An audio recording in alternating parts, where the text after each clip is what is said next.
Magandang umaga po mga giliw na tagapakinig. Narito tayo sa ating palatuntunang saliksikin ang mga kasulatan. Ayon po sa sinabi ng ating Panginoong Hesus sa John chapter 5 verse 39, "Search the scriptures, for in them ye think that ye have eternal life, and they are they which testify of me." At sinabi din sa mga gawa, chapter 17, verse 11, "These were more noble than those in Thessalonica, in that they received the word with all readiness of mind, and searched the scriptures daily, whether those things were so." Ang mga manampalataya sa Berea, araw-araw po nila sinasaliksik ang mga kasulatan. At hindi po sila basta-basta naniniwala, kundi tinitingnan nila sa Biblia kung tama ba ang sinasabi. Sa ating panahon ngayon, sa dami ng mga katuruan, napakahalaga po na saliksikin natin ang mga kasulatan. Ito po si Pastor Edwin Ardenel at ibig ko pong magsimula sa panalangin. Panginoon, nagpapasalamat kami sa oras na ito. Kami ay inyong binigyan ng pagkakataon na makapagbahagi muli ng inyong mga salita. Hinihiling namin, Panginoon, ang gabay ninyo sa mga tagapakinig at sa inyong lingkod. Sa ngalan ni Jesus. Amen.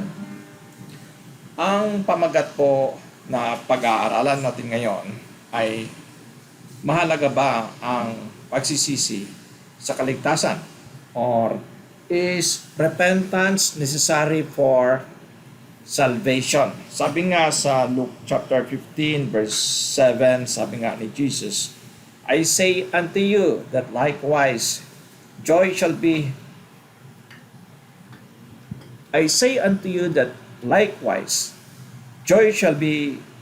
in heaven over one sinner that repenteth, more than over 99 just persons which need no repentance. Okay, dito po tayo sa mga katanungan. Pastor, may katanungan ako kung ang repentance ba ay kailangan para sa salvation? Okay, yung katanungan po, yung unang katanungan, kung ang pagsisisi ba ay kailangan para maligtas. So, alam niyo po, yung word na pagsisisi, sa English po ay repentance. Yan po ay galing sa Grego na salitang metanoia. At ang ibig pong sabihin ng metanoia ay change of mind, pagbabago ng kaisipan. Dito po sa Biblia, sa Jonah chapter 3 verse 10, makikita po natin sa Jonah chapter 3 verse 10 na ang Panginoon ay nagkaroon din ng pagbabago ng kanyang intention, ng kanyang plano nung kanyang parusahan sana, no?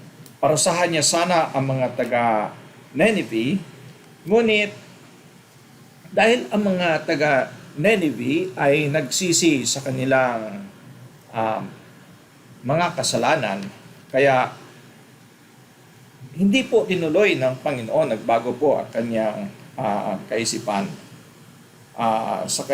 Nagbago ang kanyang intention o ang kanyang plano na kanyang parusahan sana itong mga taga Nineveh, ngunit hindi niya tinuloy, ayon po dito sa Jonah chapter 3 verse 10, "And God saw their works, that they turned from their evil way, and God repented of the evil that He had said that He would do unto them, and He did it not."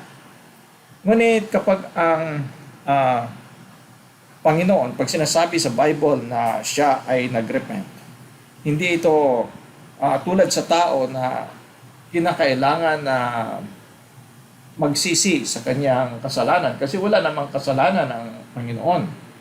Ang repentance kasi yung pagbabago ng kaisipan. Yan po ang ibig sabihin, change of mind. No? Yan po ang ibig sabihin ng repentance. Ang Panginoon po ay wala namang kasalanan ng Panginoon. Ngunit ano ba ang bakit ba sinabi dito na nagrepent ang Panginoon? God repented of the evil. Anong evil ang tinutukoy dito? Hindi ito yung paglabag sa utos ng Panginoon. Hindi po ito yung kasalanan. Kundi tumutukoy po ito sa evil of punishment. No? Tulad ng kalamidad, kaparusahan, no? Para sa tao. So tinawag yan dito na evil, yung punishment or calamity, no?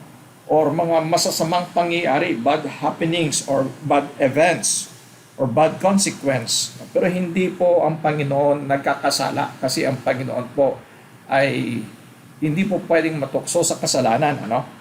So, pero itong mga taga Nineveh, sabi nga dito, they turned from their evil way. So ito yung tinatawag na repentance of sin. At kung titingnan natin mga kapatid, ito ay sila po ay hindi pa sila ligtas nung time na yan. No? Nung pumunta po si Jonah dito sa lugar sa Nineveh, ang mga taong ito ay hindi pa mga believers. Hindi pa po sila mga believers. Dito po sa Jonah chapter 3, verse 3, sabi nga dito, okay, sa verse 1, and the word of the Lord came unto Jonah the second time, saying, Arise, go unto Nineveh, that great city, and preach unto it the preaching that I bid thee. So Jonah arose and went unto Nineveh, according to the word of the Lord. Now Nineveh was an exceeding great city of 3 days' journey. Verse 4, and Jonah began to enter into the city a day's journey, and he cried and said, Yet 40 days, and Nineveh shall be overthrown. So the people of Nineveh believed God, and proclaimed a fast, and put on sackcloth, from the greatest of them even to the least of them.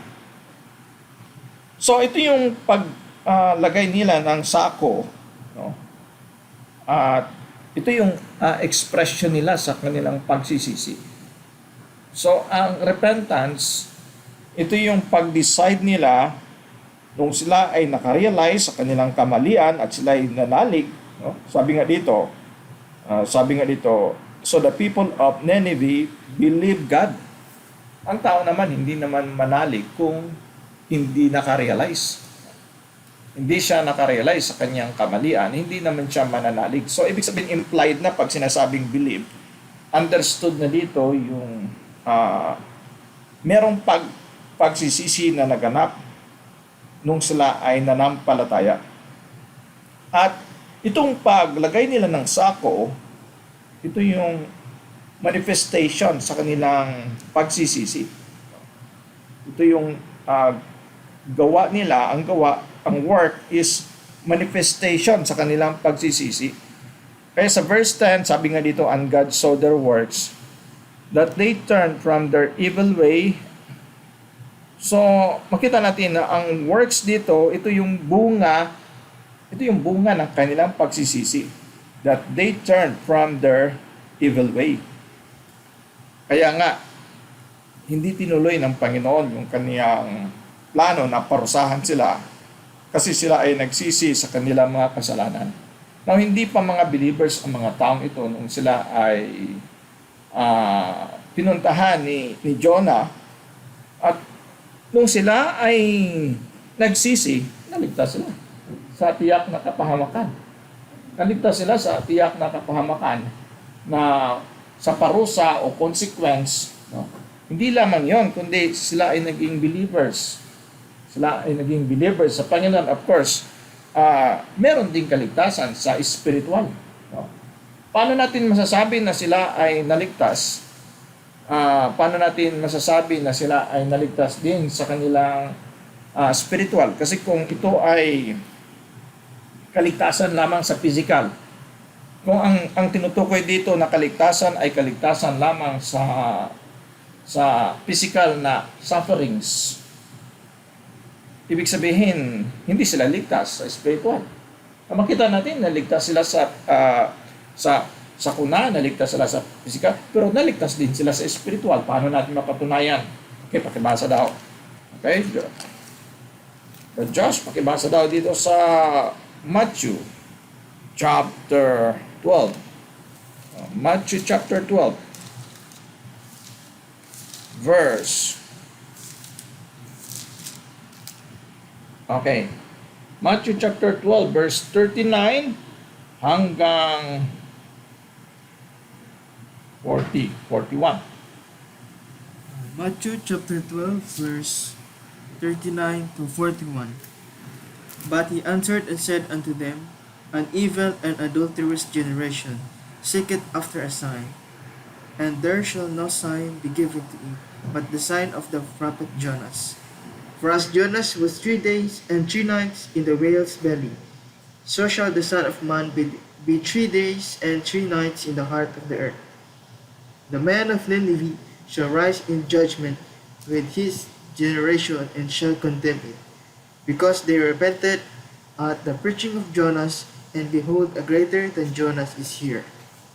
Okay. Ayon dito sa iyong binasa, yung mga taga men of Nineveh ba, sila ba ligtas o hindi? Paano mo nasabi? Sabi nga, the men of Nineveh shall rise in judgment with this generation. At tinutukoy na yung mga generation na yon, yung mga hindi nagsisi, no? Ang generation dito, yung tinutukoy dito, yung mga tao sa panahon ni Jesus. Sa mga tao sa panahon ni Jesus na kung saan nag-preach sila, no? At hindi siya nag-preach siya, tapos may mga taong hindi naniniwala, kaya nga tinawag niyang mga generation of vipers yon, no? O generation of vipers, so dito sa verse 34. So ang sinabihan dito ni Jesus na this generation yung panahon niya.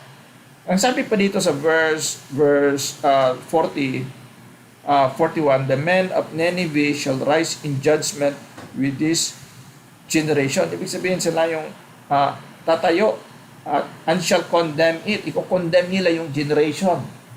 Iko-condemn nila yung generation sa panahon, yung mga tao na hindi nanampalataya sa panahon ni Jesus. Bakit nila iko-condemn? Sila ba'y yung mga taga Nineveh, sila ba'y nasa impyerno or sila ay nasa heaven? Bakit nila iko-condemn? Ano ba? Nag-repent ba dito?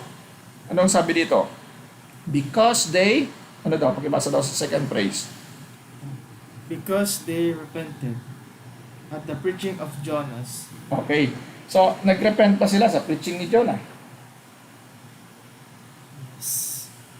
Saan mo para marinig? Yes. Okay, nag-repent sila sa preaching ni Jonah. So, ligtas ba sila? Hindi. Ligtas. Ligtas kasi i-condemn nila yung mga tao sa panahon ni Jesus.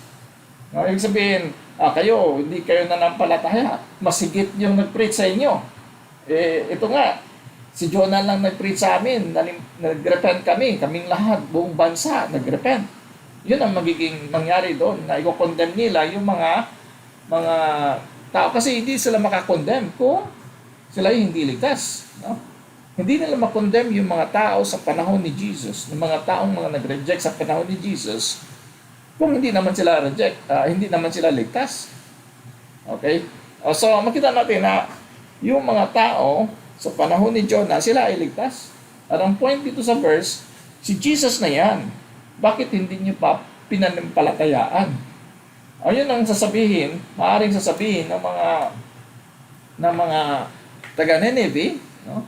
Na sila ay nanampalataya sa preaching ni Jonah. Mas higit si Jesus kaysa kay Jonah. Yun ang punto ng verse dito. Ibig sabihin maliwanag na ang mga taong ito, sila ay naligtas. At paano sila naligtas? No? Paano sila naligtas? Makita natin, naligtas sila sa pananampalataya at naligtas sila sa pagsisisi din sa kanilang mga kasalanan. Kasi kung nanampalataya lang sila, hindi sila nagsisi sa kanilang kasalanan, di ito tuloy ng Panginoon yung hatid ng calamity, o mga kasiraan sa kanilang buhay, no? So naligtas ba sila sa pagsisisi at pananampalataya? Naligtas sila sa pagsisisi at pananampalataya. Kasi ang pagsisisi at pananampalataya ay ni-require ng ating Panginoon. Saan natin makikita? Sa Mark chapter 1 verse 15. Mark chapter 1 verse 15. Pakibasa daw. And saying, the time is fulfilled, and the kingdom of God is at hand. Repent ye and believe the gospel. Okay, sabi pa ni Jesus, repent ye and believe the gospel. Ano yung dalawang utos ng ebanghelyo ng gospel? Repent and believe. Repent and believe. Yan din ba ay sinabi din ni Paul na repentance and faith? Sa Acts chapter 1 verse 21. Sabi nga dito sa Acts chapter 20, Acts chapter 20 verse 21. Tingnan natin dito. Acts chapter 20 verse 21. Pakibasa daw, pakilakas. Testifying both to the Jews and also to the Greeks, repentance toward God and faith toward our Lord Jesus Christ. Okay, binanggit ni Pablo, repentance toward God and faith toward our Lord Jesus Christ. So, ang tanong dito kung ang gospel ba ang gospel ba ni Jesus at ang gospel ni Pablo magkaiba ba o pareha? Parehas lang, ano? So, hindi ibig sabihin na iba ang requirement sa gospel ni Pablo, iba din ang requirement sa gospel ni Jesus. So, magkaparehas lang sila, ang gospel ni Jesus at ang gospel ni Pablo. So, ano ang commands ng gospel para maligtas ang tao? Ano ang commands, anong utos ng gospel para maligtas ang tao? Repentance and faith. Repentance and faith. Okay, repentance and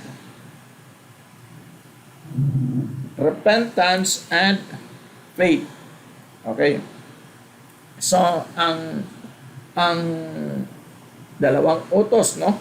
Pag sinasabing commands of the gospel, hindi ibig sabihin na 10 commandments. Hindi ibig sabihin na, kasi may mga tao, mga religious leaders na nagtuturo na ang utos daw ng gospel ay yung sundin mo lahat ng utos sa Biblia. Kaya mo ba sundin lahat ng utos sa Biblia? Kaya mo ba sundin lahat ng utos? Hindi naman. Kung yan ang tinutukoy na utos ng gospel, hindi mo masunod yung lahat ng utos sa Biblia, hindi ka maligtas. Kung yan ang tinutukoy na utos ng gospel, saan natin makikita na may utos yung gospel at kinakailangan sundin? Tingnan natin sa 2 Thessalonians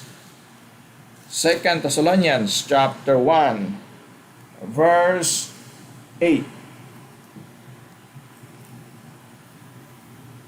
In flaming fire, taking vengeance on them that know not God, and that obey not the gospel of our Lord Jesus Christ. Okay, in flaming fire, taking vengeance on them that know not God, and that obey not the gospel of our Lord Jesus Christ. So, pinapasunod ang gospel. Obey the gospel. So, how do you obey the gospel? Yan ba ay sundin lahat ng utos dito sa makikita natin sa Bible? Yan ba ang tinutukoy na i-obey ang gospel? Paano i-obey ang gospel? Ano yung commands doon? Repentance and faith. Repentance and faith, no? So, makikita natin na si Jesus nag-preach ng repentance, at nung si Jesus nag-preach ng repentance sa Luke chapter 13. Luke chapter 13 verse 3. Sige daw. I tell you nay, but except ye repent, ye shall all likewise perish. Okay. Ang tanong dito, kung ito bang pag-preach ni Jesus ng repentance, ito rin ba ang tinutukoy niya nung sinabi niya sa Mark chapter 1 verse 15 na repent and believe ye the gospel? Ito rin ba yung repentance na yon? Yes, kasi wala naman siyang layunin. Ang layunin ba ni Jesus? Kasi may mga nagsasabi na itong repentance dito ay para lang sa physical salvation. Si Jesus ba naparito para sa physical salvation? No. No, hindi. Ano? Paano natin malalaman na si Jesus ay naparito para iligtas yung mga mga tao sa kanilang kasalanan? Sa Luke chapter 19 verse 10. Luke chapter 19 verse 10. For the Son of Man is come to seek and to save that which was lost. Okay. So ano bang layunin ni Jesus sa pagparito? To seek and to save that which was lost. O yun ang layunin ni Jesus, hindi yung dipensaan tayo sa mga kalamidad, hindi yung iligtas tayo sa mga sufferings. Yung makita natin na nung panahon ni Jesus, of course, nagpakita siya ng milagro at nagkaroon siya ng compassion, marami siyang pinagaling, pero hindi yan pinaka-main layunin ng ating Panginoon. Ang pinaka-main layunin ng ating Panginoon ay iligtas ang mga taong nawawala o ang mga lost souls. No? Sabi niya, I am come to seek and to save that which was, but the Son of Man is come to seek and to save that which was lost. Lahat naman ng tao ay lost. Lahat ng tao ay sinner. At yan ang pinaka-reason sa pagpaparito ni Jesus, hindi para iligtas tayo sa kalamidad. No? Kasi hindi yan ang pinaka-main purpose. So, ang pagsabi ni Jesus sa Luke 13:3 na except ye repent, ye shall all likewise perish. Ang perish ba dito? Tumutukoy sa mga kalamidad o mga kapahamakan, no? Sa physical, or perishing in hell, suffering in hell. Perishing in hell. Okay, kasi kung tumutukoy ito sa mga kahirapan, no? May mga taong sa panahon ni Jesus, may mga taong hindi naghihirap eh. May mga taong mayaman. At may mga taong manampalataya, sila yung naghihirap. Sila yung pinipersecute. Tulad for example, si Herod, siya persecute. No? So, makita natin na the Son of Man is come to seek and to save that which was lost. At saka sa Luke 13:3, na ang layunin ng ating Panginoon is salvation of the soul. At sabi niya, except ye repent, ye shall all likewise perish. Itong sa John chapter 3 verse 16, John chapter 3 verse 16, binanggit din kasi dito yung perish. No? So, ito bang perish na ito ay physical suffering. Tingnan natin sa John chapter 3 verse 16. Pakibasa daw. For God so loved the world that He gave His only begotten Son, that whosoever believeth in Him should not perish but have everlasting life. Okay, parehas ba yung perish doon at saka yung sa Luke 13:3 at saka yung John 3:16? Yes. Parehas, ano? So, tumutukoy yan sa perishing in hell, no? By faith. Kasi kung tumutukoy ito sa physical suffering, alam nyo, may mga taong hindi nanampalataya, hindi sila nagkaroon ng abundansya sila dito sa lupa. Mayayaman sila, no? O, hindi sila masyadong naghirap, pero pagdating doon sa impyerno, maghirap sila, no? Sabi nga sa Bible, what doth it profit a man if he shall gain the whole world and loses his own soul? So meron mga tao talaga na nakamit nila ang lahat ng bagay, o marami silang kayamanan dito sa mundo, pero impyerno sila. No? Pero makita natin na by faith ang salvation. So ito ay tumutukoy ang perish dito ay tumutukoy ito sa impyerno. Ganon din, yung perish doon sa Luke 13:3, tumutukoy din yun sa impyerno. Kasi ang requirement ng Panginoong Jesus sa kaligtasan is repentance and faith. Question. Meron po akong katanungan kung bakit hindi nabanggit sa Book of John ang repentance. Okay, pakiulit ng tanong. Meron po akong katanungan kung bakit hindi nabanggit sa Book of John ang repentance. Okay, bakit hindi nabanggit sa Book of John ang repentance? Okay, hindi naman nabanggit ito sa John chapter 3 verse 16, ano? Dito sa John chapter 6 verse 47, ganun din, hindi nabanggit. Tingnan natin. John chapter 6 verse 47. Verily, verily, I say unto you, he that believeth on me hath everlasting life. Okay, bilang manampalataya, kung tanungin ka kung paano ka naligtas, anong sagot mo? Bilang manampalataya, practical ng kasagutan. Paano ka naligtas? Through faith. Okay, naligtas ka through faith. Yung sinabi mong true faith, ang ibig bang sabihin, walang repentance yan? Okay, pag sinasabi mong true faith, ibig bang sabihin, hindi sa biyaya? O by grace through faith? Tignan natin sa Ephesians 2:8. Ephesians chapter 2 verse 8. Ibasa na. For by grace are you saved through faith, and that not of yourselves. It is the gift of God, not of works, lest any man should boast. Okay. 8 and 9, no? So, ayon dito, paano makamit ang kaligtasan? By grace through faith. By grace through faith. So, mas kumpleto yung sagot na by grace through faith. Bakit hindi naman binanggit yung grace dito sa John chapter 6 verse 47? Binanggit ba yung grace? Hindi. Ito, binanggit ba yung grace? Hindi. Hindi po. Okay, hindi naman binanggit. So, ibig bang sabihin, walang grace dyan? Meron. Meron pong grace. Meron grace, pero hindi lang binanggit. No? So, hindi ibig sabihin na dahil hindi binanggit, ay walang grace. Merong, based yan sa grace ng ating Panginoon. Kasi meron naman doon nabanggit sa ibang scripture. Pero yung grace nabanggit sa John 3:16, for God so loved the world, He gave His only begotten Son. Yun ang grace ng Panginoon na nabanggit. Pero tingnan natin sa John chapter 5 verse 24. John chapter 5 verse 24. Verily, verily, I say unto you, he that heareth my word and believeth on that sent me, Okay, ulit. he that heareth my word and believeth on him that sent me, hath everlasting life, and shall not come into condemnation, but is passed from death unto life. Anong requirement makita natin dyan para makamit yung everlasting life? Believe. Ano pa? Bago mag-believe. Hear. Hear my what?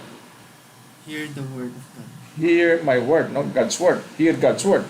Hear it my word and believe. So, makapag-believe ba kung hindi nakapakinig? Tingnan natin, no? Makita natin na importante yung pakikinig. Saan natin makikita? Sa Romans chapter 10 verse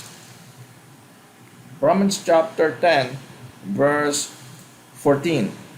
Okay, simula sa 13. Pakibasa daw.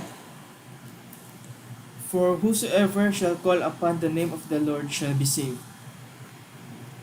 How then shall they call on him in whom they have not believed? And how shall they believe in him of whom they have not heard?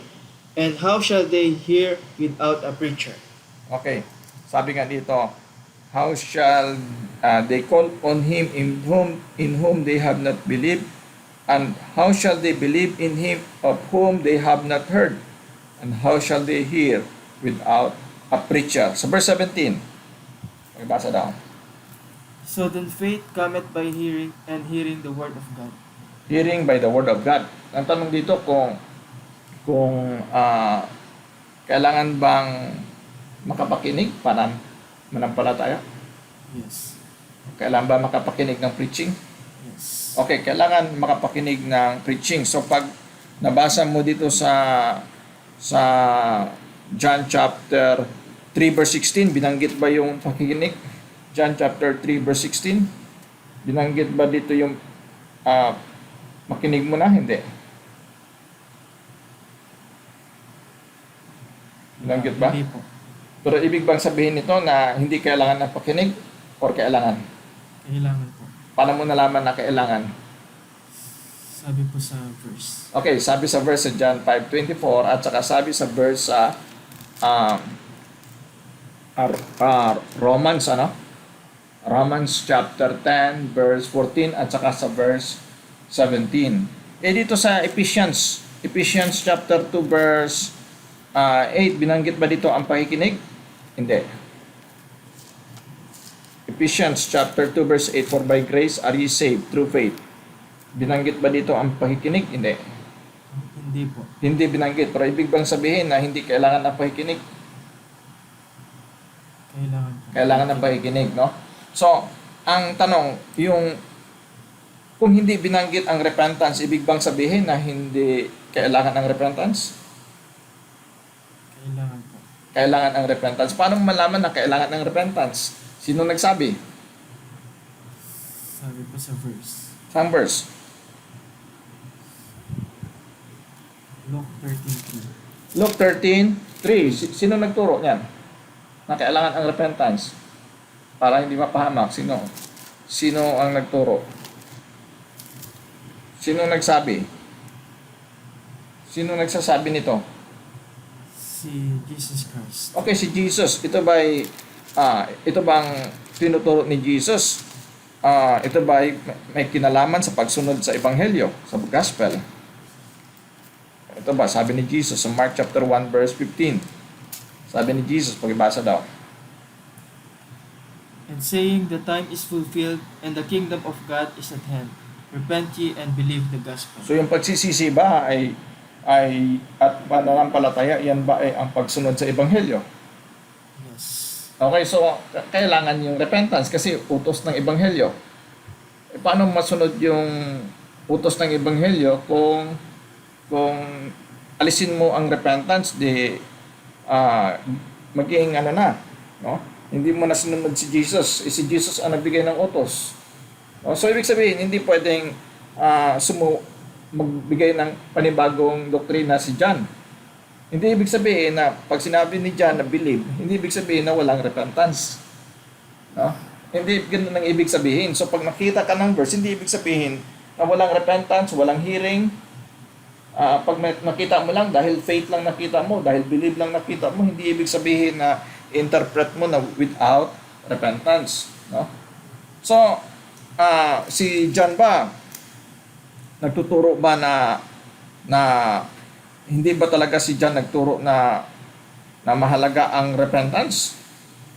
Makita natin dito sa Revelation, Revelation chapter, kasi itong Revelation, sulat ito ni John the Beloved. At makikita natin sa Revelation chapter 9. Okay, so sa Revelation chapter 9 verse 20, pakibasa daw. And the rest of the men which were not killed by these plagues, yet repented not of the works of their hands, that they should not worship devils and idols of gold and silver and brass and stone and of wood, which neither can see nor hear nor walk. Okay, 21. Neither repented they of their murders, nor of their sorceries, nor of their fornication, nor of their thefts. So sa isip ba ni John, hindi kailangan ang repentance para sa kaligtasan? O kailangan? Kailangan. So itong mga pinatay, itong mga namatay, pagkaroon ng maraming namatay sa kanila, no? Pinarusahan sila ng Panginoon sa physical, pero ganun din sa spiritual, no? Napupunta ito sila, pag namatay sila, pupunta sila sa impyerno. Pero makita natin dito na gusto ng Panginoon lahat ng tao mag-repent. So ang tuno ni John dito, no, hindi ibig sabihin na hindi kailangan ng repentance. In fact, makita natin dito na kailangan nilang mag-repent, pero hindi sila nag-repent. Patuloy sila sa pagsamba sa diablo, idols, o sa kanilang mga fornication, sa gawa nila, no? Pinatuloy nila, hindi sila nag-repent. Kaya sila pinarusahan na, nagkaroon na ng mga sakuna, pupunta pa sila sa impyerno. Paano natin masasabi na pupunta sila sa impyerno? Revelation chapter 21 verse 8, tingnan natin itong mga idolaters. Pakibasa sa Revelation chapter 21 verse 8. But the fearful and unbelieving, and the abominable, and murderers, and warmongers, and sorcerers, and idolaters, And all liars shall have their part in the lake which burneth with fire and brimstone, which is the second death. So yan, mga abominable, mga murderers, parehas ito sa binanggit kanina. No? Diretso sila sa impyerno, hindi pwedeng sabihin nila na ito sila ay hindi napunta ng impyerno. No? Makita natin na sila ipapunta ng impyerno, yung mga hindi nagsisi. So yung mga hindi nagsisi, doon sa impyerno papunta. Mga hindi sila nagsisi sa kanilang mga kasalanan. Okay, last question. Yung last question mo. Meron po katanungan kung bibigyan mo po ako ng gift, i-require mo po ba ako na mag-repent? Okay. Alam mo, hindi lahat ng illustration ay pwedeng applicable, no? Kasi ang illustration, hindi yan ang batayan ng ating faith, kundi yung Bible. Hindi pwedeng ang illustration, dyan tayo susunod. Dyan ang, tulad ng parable, ang illustration merong limitation ang paggamit ng illustration. Kasi sabi nga nila na kung ako magbibigay ng regalo, hindi kita i-require na mag-repent. So hindi na kinakailangan ng repentance. Pero alin bang susundin mo, yung illustration o yung Bible? Of course, dito tayo sa Bible, nakita natin na ni-require ang repentance sa kaligtasan. So, ganito. Usually, pag nagbibigay tayo ng regalo, iniisip kasi natin, kaibigan natin siya, mabait siya sa akin. No? Kaya, friend ko siya, gusto kong ma-please siya, bibigyan ng regalo, usually kaibigan mo. Pangalawa, kung magbibigay ka ng regalo sa pulubi, wala naman siyang atraso sa'yo. Hindi mo naman siya i-require kasi hindi ka naman niya sinuntok. Hindi naman siya naggumawa ng masama sa'yo. Pero ito ang tanong, kung ang gobyerno magbigay ng pardon sa mga rebelde, okay lang ba sa kanya na magpatuloy sila sa pagrebelde? Diba? Yan yung convicted sinner, yung na-convicted sinner, kailangan aminin niya nagkasala siya eh. Meron nga isang presidente, kailangan aminin niya ang kanyang pagkakamali. No? So ang point dito, kung sino man ang binigyan ng pardon, i-acknowledge nila na sila'y nagkasala at ma-convicted sila sa kanilang kasalanan. So yun ang gawain ng Holy Spirit. So iba yung illustration sa nagbibigay ka sa kaibigan mo kasi mabait yung kaibigan mo, worthy siya bigyan ng regalo. Tayo hindi tayo worthy. Pero nagkasala tayo, so maikumpara natin sa rebelde. Yung gobyerno nagbibigay ng kapatawaran, o siguro ang isang ilustrasyon dyan, yung bata, sinabihan siya ng kanyang tatay, anak, huwag mong susulatan yung kotse natin. Tapos ginawa ng bata, kasi 4 years old. Sinulatan niya yung kotse, kumuha siya ng petal pen, sinulatan niya yung kotse. Nako, sabi ng kuya, nako, pagkagalitan ka ni tatay. Sabi ng bata, sulat pa rin siya ng sulat. Marami ng sulat yung kotse. Ginasgas pa niya ng bato. Nako, lalo kang pagalitan ng tatay. So, kinonbinsi ng kuya na mali ang iyong ginagawa. Nakarealize ang bata. Nako, kuya, paano ito? Tulungan mo ako. Kahit anong, wala akong pambayad. Wala akong pera, wala akong pambili, sabi ng bata. Sabi ng kuya, sige, naawa ako sa iyo, bibigyan na lang kita ng regalo. Ako na magbayad, ako nang bibili. Pabayaran ko lahat yung atraso mo. Pero kailangan ma-realize mo muna yung kailangan ma-realize mo. So, na-realize mo na ng bata na mali yung ginawa niya at naging sorry siya para sabi ng kuya, magtiwala ka sa akin, akong bahala. Ang tanong, yung bata ba magtiwala sa kanyang kuya kung hindi niya na-realize ang kanyang mali? At kung iniisip ng bata, kaya niya isolve ang problem, magtitiwala ba siya sa kuya? Hindi. So, ganun din ang tao. Yun ang magandang ilustrasyon. Hindi yung nagbigay ako ng regalo kasi kaibigan kita, mabait ka sa akin, maganda ka, pogi ka. Nagbigay ako. Yung mga maraming condition, maraming sitwasyon, hindi tayo deserving. We don't deserve anything. We are sinners, may kumpara tayo sa mga rebelde. Okay? Yan lang po ang ating napag-aralan ngayon. Ikaw, Josh, mag-pray. Tayo po ay malangin. Lord, salamat sa pag-aralin namin ngayon. Nawa ito ay hindi namin makalimutan at ma-apply namin sa buhay. Tawaran kami sa pagkulang pagkasala. In Jesus' name I pray. Amen. Okay, so yan po ang ating napag-aralan ngayon at ito po, ang ating broadcast po ay magsimula sa 7 o'clock to 7:30 every Saturday. DWBL. Okay? DWBL. So, yan, AM radio. Yan. So, inaanyayahan po namin kayo na patuloy na makinig sa ating programa. Magandang umaga po sa inyo.